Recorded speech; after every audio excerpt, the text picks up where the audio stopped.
I could use so many illustrations of the manner in which men's lives have been revamped by these procedures that this book would grow to unwieldy size.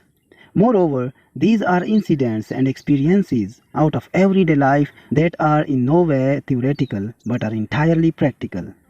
My mail is literally filled with testimonials sent by people who, having heard or read accounts I have told of victorious life experiences, have felt moved to relate similar occurrences in their own lives.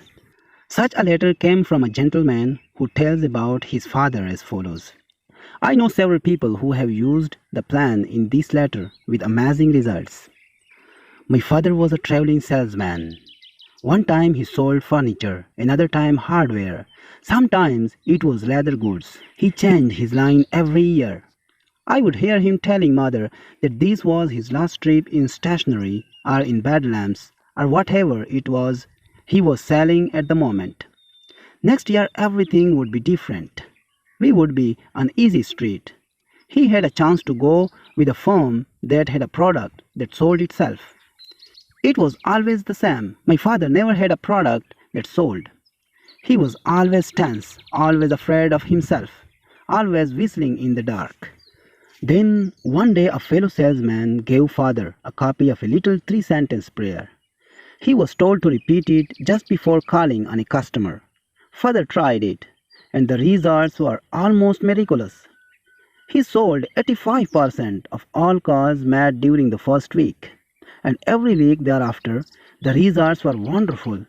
Some weeks the percentage ran as high as 95, and father had 16 weeks in which he sold every customer called on. Father gave this prayer to several other salesmen, and in each case it brought astonishing results. The prayer my father used is as follows. I believe I am always divinely guided. I believe I will always take the right turn of the road. I believe God will always make a way where there is no way. The head of small firm, who had a great many difficulties in establishing his business, told me that he was immeasurably helped by the technique which he invented. He had trouble, he said, with the tendency to blow up a small difficulty into a seemingly insurmountable obstacle.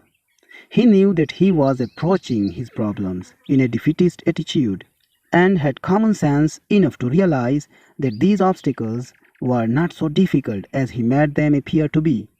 As he told the story, I wondered if he did not have that curious psychological difficulty known as the will to fail. He employed a device which reconditioned his mental attitude, and after a time had a noticeable effect on his business. He simply placed a large wire basket on his office desk. The following words were printed on a card and wired to this basket. With God, all things are possible. Whenever a problem came up with the old mechanism of defeat began to develop into a big difficulty, he threw the paper pertaining to it into the basket marked, With God, all things are possible, and let it rest there for a day or two.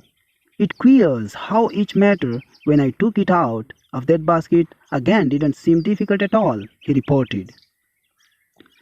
In this act, he dramatized the mental attitude of putting the problem in God's hand.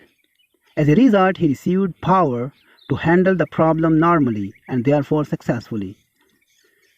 As you finish this chapter, please say the following line aloud. I don't believe in defeat. Continue to affirm that until the idea dominates your subconscious attitude. Subscribe this channel for more. Thanks for watching.